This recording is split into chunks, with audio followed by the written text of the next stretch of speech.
আজকে আমাদের গন্তব্যস্থান কালনা। আমরা এখন চলে এসেছি কালীনারায়ণপুর স্টেশনে। এখান থেকে শান্তিপুর যাব। আপনারা চাইলে শিয়ালদহ থেকে শান্তিপুর লোকাল ট্রেনে শান্তিপুর আসতে পারেন। এছাড়াও কৃষ্ণগড় লালগোলাগামী ট্রেনে কালীনারায়ণপুর নেমে এখান থেকে শান্তিপুর লোকাল ধরতে পারেন। আমরা শান্তিপুর চলে এসেছি। এবার অটো ধরে কালনাঘাট যাব।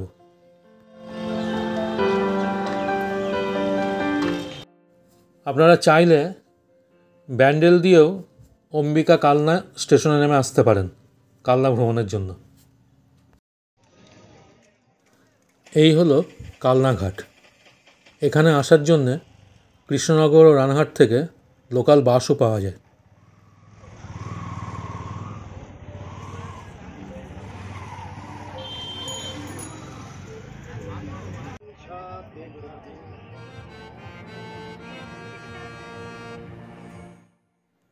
ফেরিঘাট থেকে মোটর লঞ্চে করে আমরা ভাগীরথী নদী পার হয়ে কালনায় পৌঁছব।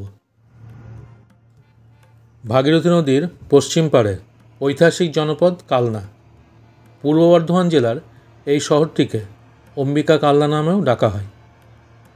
হিন্দু বিশ্বাস অনুযায়ী দেবী কালীর আর এক রূপ অম্বিকা, সেই দেবীর শহরের এমন নামকরণ।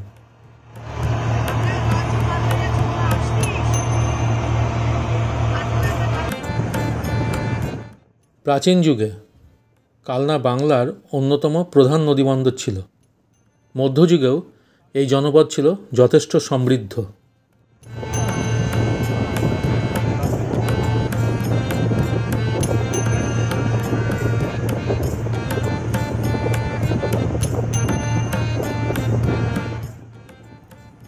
টেরাকোটা মন্দির স্থাপত্যের জন্য কালনার খ্যাতি ছড়িয়ে পড়েছে দিকে দিকে। মন্দিরের শহর নামেও জায়গাটি পরিচিত। ঘাট পার হয়ে টোটো ভাড়া করে আমরা দর্শনীয় স্থান ঘুরে দেখব।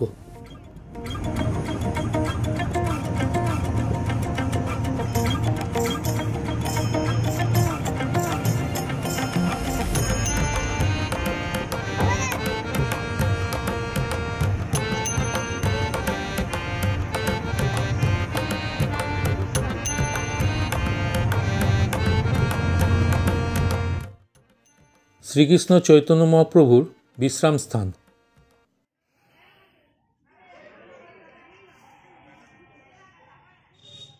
এই তেঁতুল গাছতলায় শ্রীকৃষ্ণ চৈতন্য মহাপ্রভু বিশ্রাম নিয়েছিলেন। তার পদচিহ্ন এখানে পূজিত হয়।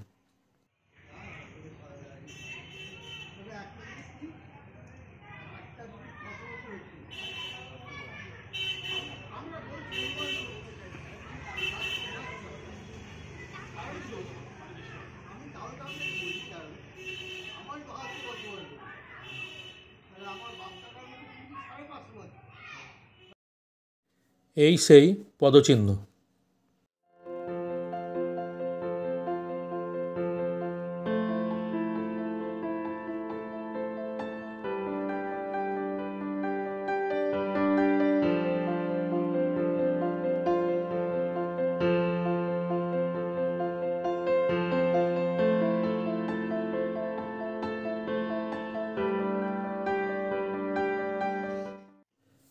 এইবার আমরা চলে এসেছি ঝলক দর্শন মন্দিরে।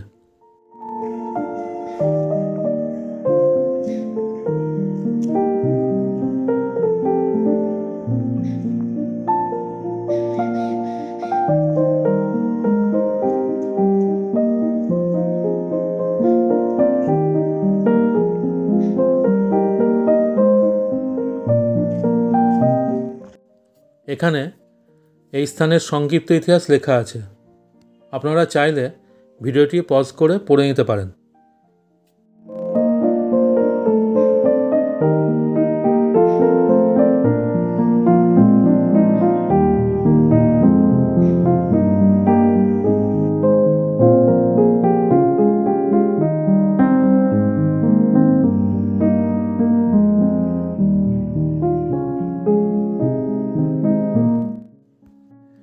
এখানে বিগ্রহের ছবি তোলা একদম নিষিদ্ধ।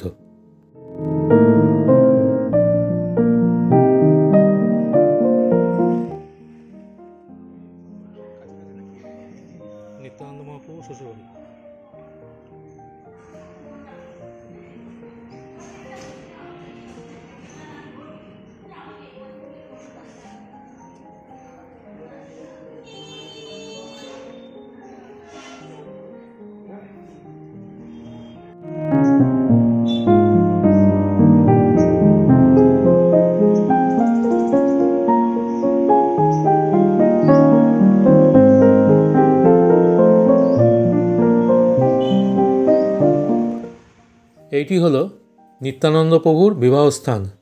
এখানেই নিত্যানন্দ প্রভুর বিবাহ হয়েছিল।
এইটি হলো গোপালজি মন্দির।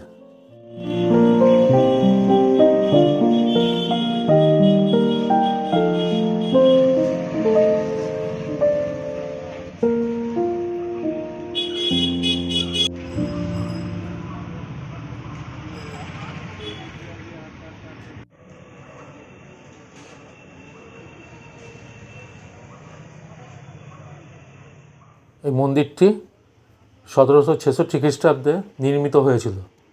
এটির সম্মুখে রয়েছে বাংলা চালা রীতির ছাদে আচ্ছাদিত প্রলম্বিত বারান্দা। মন্দিরের গায়ে রয়েছে পোড়ামাটি দিয়ে তৈরি টেরাকোটার অসংখ্য অলঙ্করণ।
এখন আমরা শ্রী শ্রী গোপীনাথ গৌড়ীয় মঠ দর্শন করব।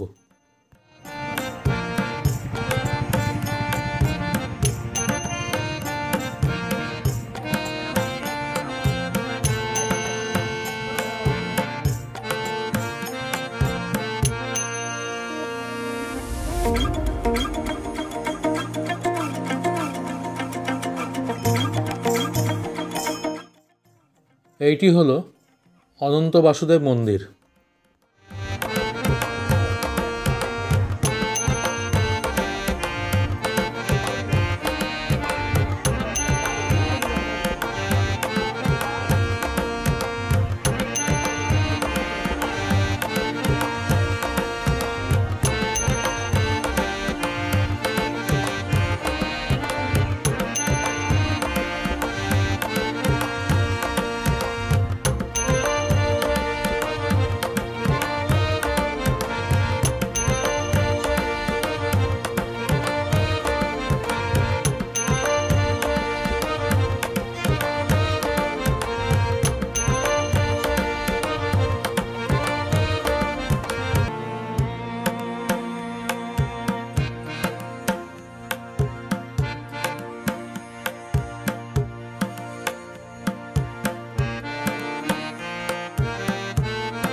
এবার আমরা এসে পৌঁছেছি অম্বিকা দেবীর মন্দিরে।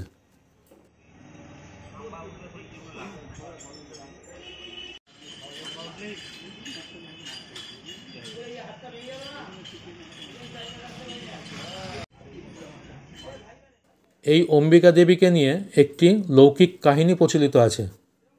অতীতে যোগী ও তন্ত্র সাধক মন্দিরের সেবায়িত ভূতনাথ অধিকারীর মাতৃরূপ দর্শন করার জন্যে গঙ্গা তীরে ধ্যান করতেন এবং সবার আগে ভোরে গঙ্গা স্নান করে মায়ের মন্দিরে প্রণাম করতেন। একদিন গঙ্গা স্নানের জন্যে ঘাটে নামতেই একটি ঘোমটা পরিহিতা বধূ স্নান সেরে উঠে আসছেন। পরদিনও একই ঘটনা ঘটল। তারপর একদিন তিনি বধূটির পিছু নিলেন। তিনি দেখলেন সে নববধূ স্নানের পর হেঁটে সোজা মায়ের মন্দিরে প্রবেশ করল। উনিও ঢুকলেন এবং দেখলেন বধূটি সেই যে মন্দিরে ঢুকল আর নেমে এলো না।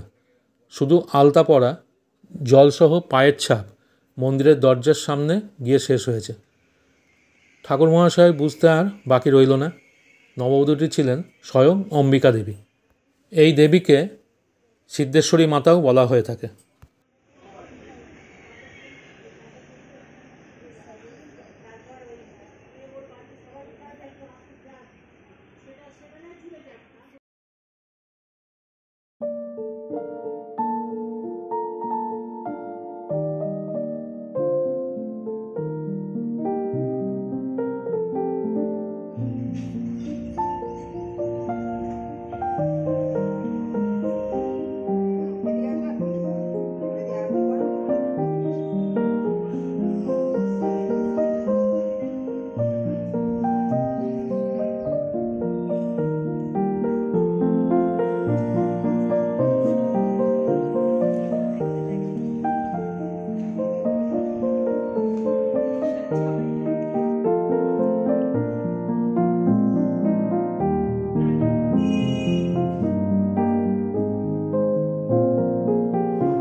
এই মায়ের নামে কি অম্বিকা কালনা? হ্যাঁ, মায়ের নামে অম্বিকা কালনা, মা অম্বিকা সিদ্ধেশ্বরী নামে অম্বিকা কালনা। ধন্যবাদ। অনেক ধন্যবাদ।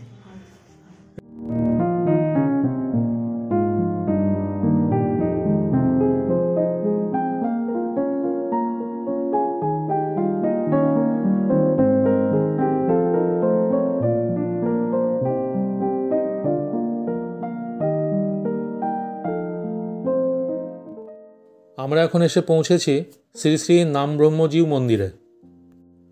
চলুন মন্দিরের বিগ্রহ ও নাম ব্রহ্ম দর্শন করি। আমরা এখন মন্দির প্রাঙ্গণে আছি।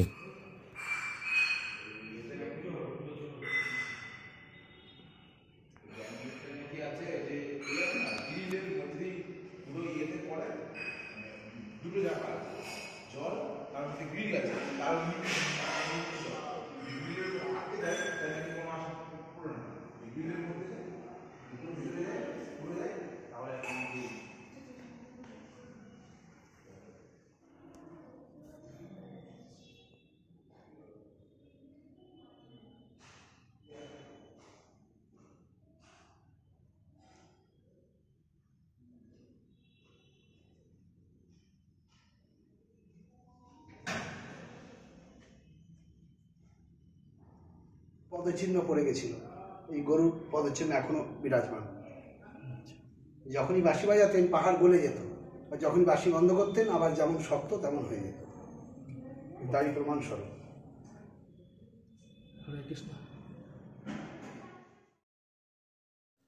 আসুন বর্তমান সেবায়েতের কাছ থেকে মন্দির সম্বন্ধে কিছু তথ্য জেনে নিই। আসলে এই সিদ্ধ ভগবান দাস বাবা, ইনি পূর্বে কটক নিবাসী, উড়িষ্যাবাসী। তিনি বাংলা ভাষায় ভালো কথা বলতে পারতেন। নিত্যানন্দ গঙ্গামাতা গোস্বামী, নিতাইচাঁদের যে কন্যা গঙ্গামাতা গোস্বামী, যা জিরাটের শ্রীপাঠ আছে, সেই বংশের উনি দীক্ষা নেন। দীক্ষা নেবার পর তিনি অল্প দিনেই তার পিতামাতাকে হারান। তিনি বৃন্দাবনে চলে যান ও গোবর্ধনে সিদ্ধ কৃষ্ণদাস বাবার কাছে ভেগ নেন ও সেখানেই ভজন করতে করতে সিদ্ধ প্রাপ্তি হন। তেনাদেবের গুরুদেবের মুখে শুনেছিলেন যে অম্বিকা কালনায় নিতাই গৌ বর্তমান যিনি চলতে পারেন, ফিরতে পারেন, খেতে পারেন, তা তেনার মনে লালসা জাগলো। এখনও কলিযুগে ভগবান মরে চলে বেড়ায়, খায়? বললো হ্যাঁ। গুরু বাক্য, তাহলে আমি দর্শন করতে যাব। উনি অনেকবার নিষেধ করলেন, কিন্তু শুনলেন না। তখন বললেন বেশ, যাও তুমি কালনায় যাও। তিনি পদযাত্রায় ভ্রমণ করতে করতে এসেছিলেন। এসে মহাপ্রভু যখন দর্শনে গেলেন, দেখলেন দরজা বন্ধ। কয়? বললেন আমার গুরুদেব ভগবান স্বয়ং আছে। উনি আপনি ইচ্ছায় দরজা খুলে গেল। যে সেবক ছিল তার নাম ছিল গোরাচাঁদ গোস্বামী। তিনি বললেন যে শক্তি প্রভাবে দরজা খুলে দিয়েছ, সেই শক্তির প্রভাবে দরজা বন্ধ করে দাও। উনি আমার অর্চনা অসম্পূর্ণ হয়ে আছে। সিদ্ধ বাবা প্রণাম করতে দরজা বন্ধ হয়ে যায়। তারপরে তিনি তাড়াতাড়ি অর্চনা সেরে ভগবান দাস বাবার চরণে এসে বলছেন, আরে তুমি আমার প্রভুকে নিয়ে পালিয়ে যাবে, বারবার করে তুমি এখন কথা বলছিলে বিগ্রহের সঙ্গে। তখন বলছেন আমি কোথায় নিয়ে গিয়ে থবো? তখন বললেন বৈষ্ণব হৃদয়ে সদা গোবিন্দ বিশ্রাম, গোবিন্দ কহেন মম বৈষ্ণব পরাণ। অর্থাৎ আপনার হৃদয় যথেষ্ট। তখন বললেন কিছুতেই চরণ ছাড়বেন না? আপনি কথা দিন অম্বিকা কালনা ছেড়ে কখনো যাবেন না। অবশেষে সিদ্ধ বাবা কথা দিলেন। ওইখানে কিছুদিন থাকার পর এখানে একটা বন ছিল, সেই বনের মধ্যে ফিরে আসেন। এইখানেই ভজন করতে লাগেন।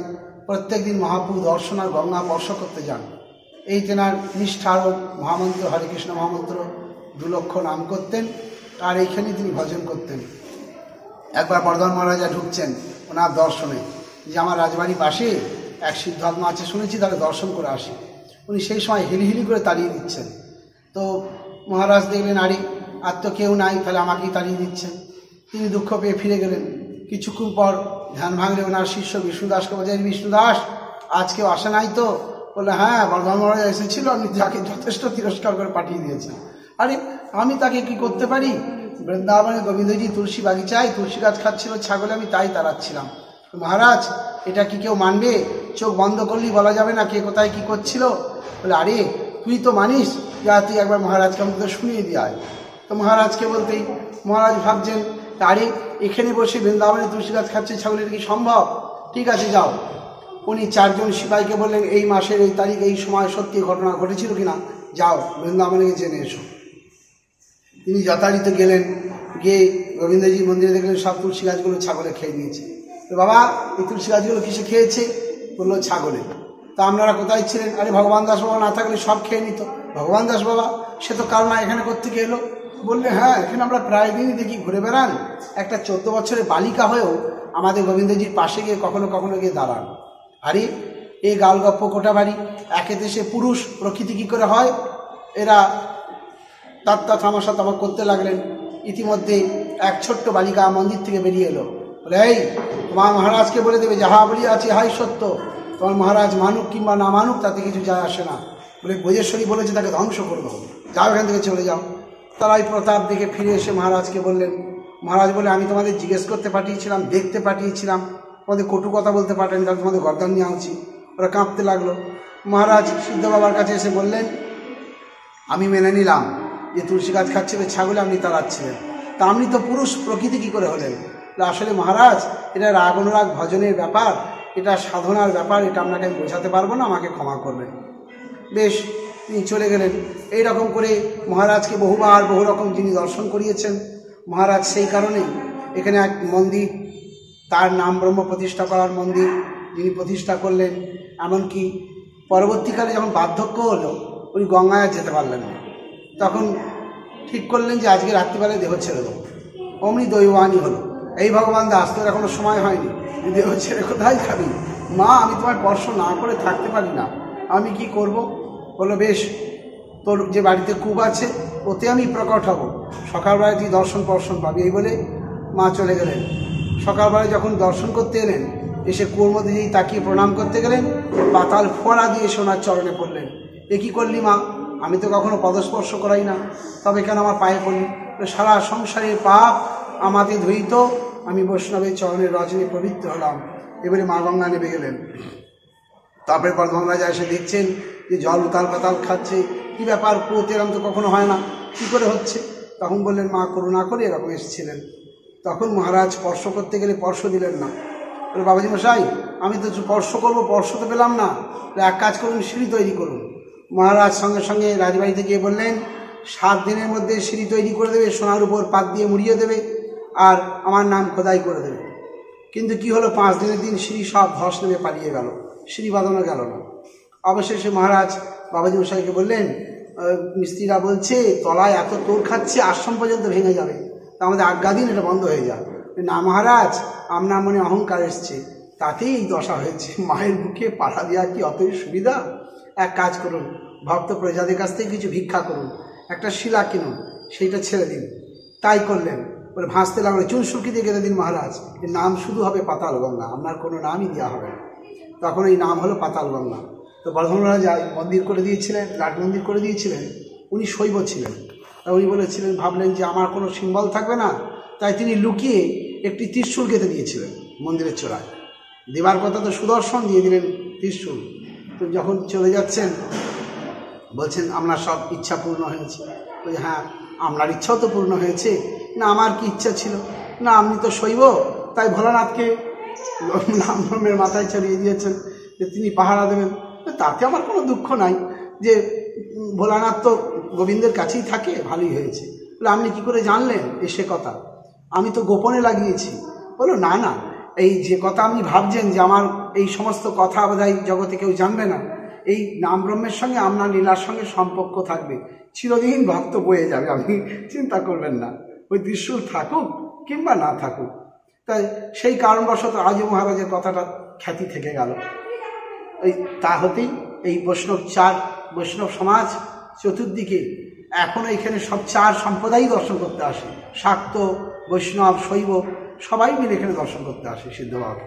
কারণ সিদ্ধ বাবার কাছে রামকৃষ্ণ পরমহংসাদি, বিজয় কৃষ্ণ গোস্বামী, ওদিকে তোতাপুরী, সমস্ত বৈষ্ণব সমাজরা এনারাও সবাই এসছে। কাটিয়া বাবা এসছেন, শুধু তাই নয়, ভক্তিবিনোদ ঠাকুর এসছেন। যে আজ ইস্কনের যে এত কাণ্ড, ভক্তিবিনোদ ঠাকুর। আমার নাম রতন মুখার্জি। আপনি এখানে সেবাই? ধন্যবাদ। বাঞ্ছা কল্পতরুভশ্চ কৃপা সিন্ধুভৈব চ পতিতানাং পাবনেভ্যো বৈষ্ণবেভ্যো। বিজয় কৃষ্ণ গোস্বামী গেটের কাছে এসে চিৎকার করে বলছেন, এই ভগবান দাস আমার খুব জল পিপাসা পেয়েছে, তুমি জল দাও। চিৎকার করছেন, তো সিদ্ধ বাবা শুনতে পেয়েছেন। উনি কলুয়াটা নিয়ে ছুটতে ছুটতে আসছেন। তবে দাঁড়াও, ওতে আমি জল পান করবো। বলে কেন? না তুমি পরম বৈষ্ণব, আমি জাতি ধর্ম মানি না, ব্রহ্ম ধর্মের প্রচারক, তাই আমাকে একটা নারকেলের মালাই করে দাও।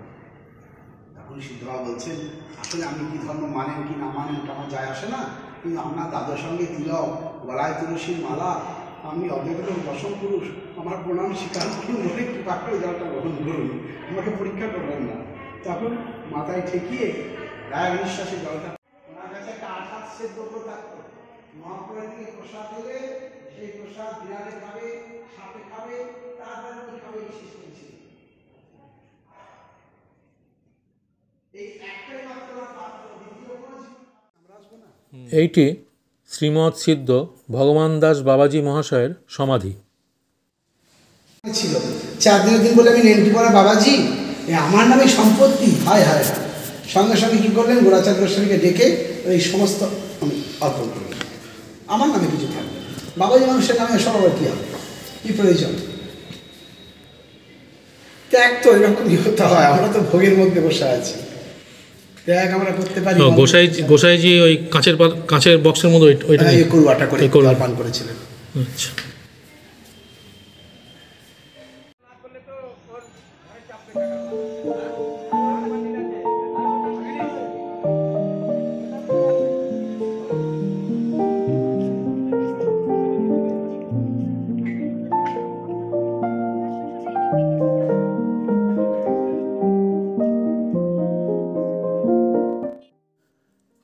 কালনার অন্যতম দর্শনীয় স্থানের মধ্যে একটি হল 108 শিব মন্দির, যা নবকৈলাস মন্দির নামে পরিচিত।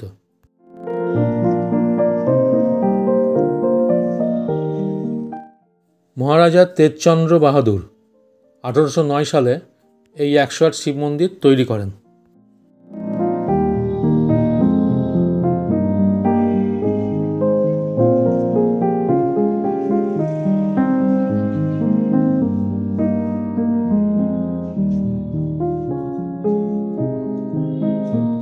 দুইটি সমকেন্দ্রিক বৃত্তের ওপর তৈরি হয়েছে 108টি শিব মন্দির।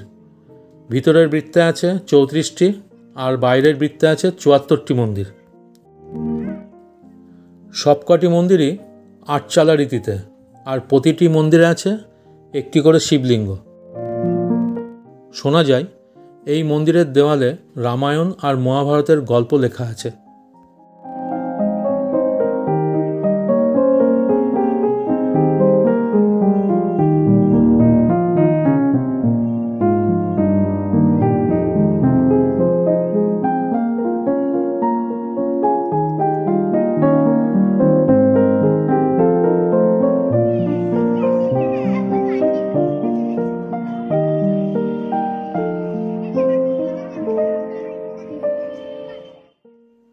প্রথম বৃত্তের মন্দিরগুলিতে প্রতিষ্ঠিত শিবলিঙ্গ শ্বেত অথবা কোষ্ঠী পাথরের, পরের বৃত্তের মন্দিরগুলির শিবলিঙ্গ শ্বেত পাথরের। জপমালার প্রতীক হিসেবে মন্দিরগুলি উপস্থাপিত হয়েছে। নবকৈলাস মন্দির বর্তমানে ASI এর অধীনে আছে। এখানেও ছবি তোলা একদম নিষিদ্ধ।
এবার আমরা কালনা রাজবাড়িতে প্রবেশ করব।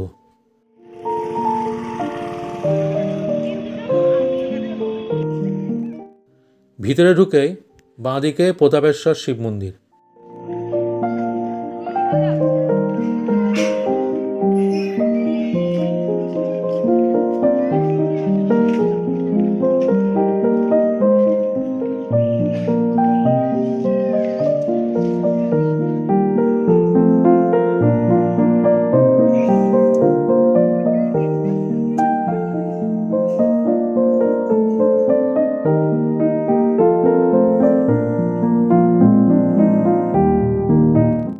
এই মন্দিরের গায়ে অপরূপ টেরাকোটার নিদর্শন এখনও রয়েছে।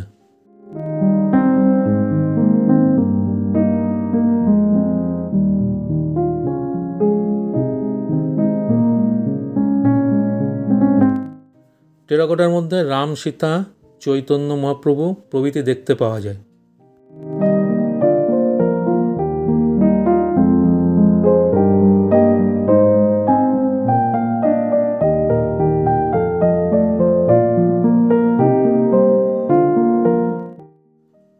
এইটি হলো রাসমঞ্চ।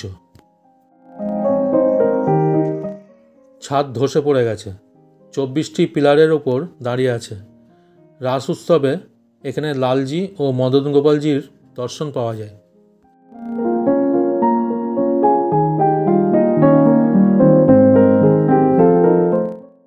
রাসমঞ্চ বাঁদিকে রেখে একটু সামনে এগোলেই লালজি মন্দির। 1739 সালে মহারাজা জগৎরামের স্ত্রী ব্রজকিশোরী দেবী এই মন্দির তৈরি করেছিলেন।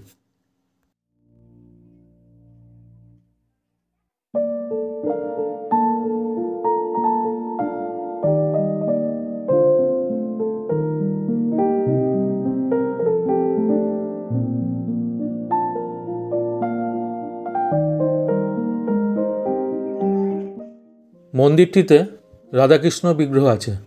ইট দিয়ে তৈরি 25টি চূড়া বিশিষ্ট স্থাপত্য শৈলীতে নির্মিত মন্দিরটি 3 তলা। মন্দিরের গায়ে টেরাকোটার অলঙ্করণ দেখতে পাওয়া যায়, তা আমরা আমাদের ভিডিওতে দেখিয়েছি।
লালজি মন্দির থেকে বেরিয়েই বাম দিকে গেলেই চোখে পড়বে পঞ্চরত্ন মন্দির। এই 5টি আটচালা মন্দির ঊনবিংশ শতাব্দীতে তৈরি হয়েছিল। এখানে বিগ্রহ হিসাবে শিবলিঙ্গ আছে।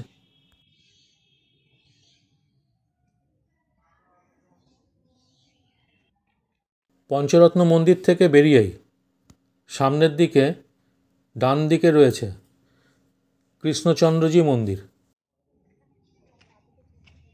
এই মন্দিরটি তৈরি হয়েছে 1751 থেকে 1755 সালে। রাধাকৃষ্ণের জন্য এই মন্দিরটি তৈরি হয়েছে। এই মন্দিরেরও 25টি চূড়া আছে, আর মন্দিরের গায়ে টেরাকোটার অলঙ্করণ আছে, যা আমরা ভিডিওতে দেখিয়েছি।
ইনি একজন টোটো চালক। এনার টোটো করেই আমরা কালনা ভ্রমণ করেছি। নাম? আমার নাম বিশ্বজিৎ পাল। তোমার বাড়ি? বাড়ি কালনা খেয়াঘাট। তুমি এই টোটো কত বছর চালাচ্ছ? টোটো আমি 2014 সাল থেকে চালাচ্ছি। তা তুমি এখানে সমস্ত জায়গা ঘোরানোর জন্য মানে বুকিং করো আর কি? হ্যাঁ, বুকিং করি। তোমাকে ফোন করলে পাওয়া যাবে? ফোন করলে পাই। তোমার ফোন নাম্বারটা বলো। আমার ফোন নাম্বার, মোবাইল নাম্বার হলো 62 94 92 46 43। আচ্ছা, তোমার সঙ্গে বেরিয়ে খুব ভালো লাগলো। ভালো থেকো, সুস্থ থেকো।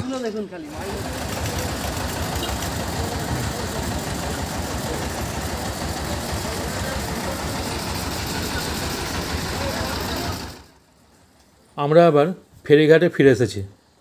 এখান থেকে ঘাট পার হয়ে শান্তিপুর স্টেশন ফিরে যাব, আর সেখান দিয়ে ট্রেন ধরে ফিরে যাব।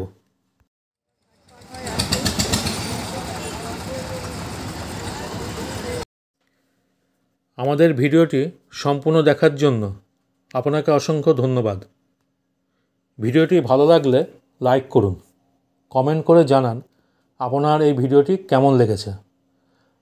আপনারা কমেন্ট করলে আমি পরের ভিডিও করতে আগ্রহ পাই, তাই কমেন্ট করতে ভুলবেন না।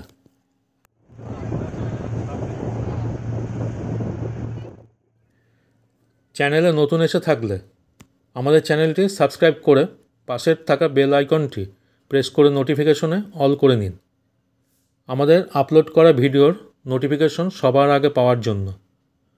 দেখা হবে অন্য কোনো ভিডিওতে। ভালো থাকবেন, সুস্থ থাকবেন সবাই।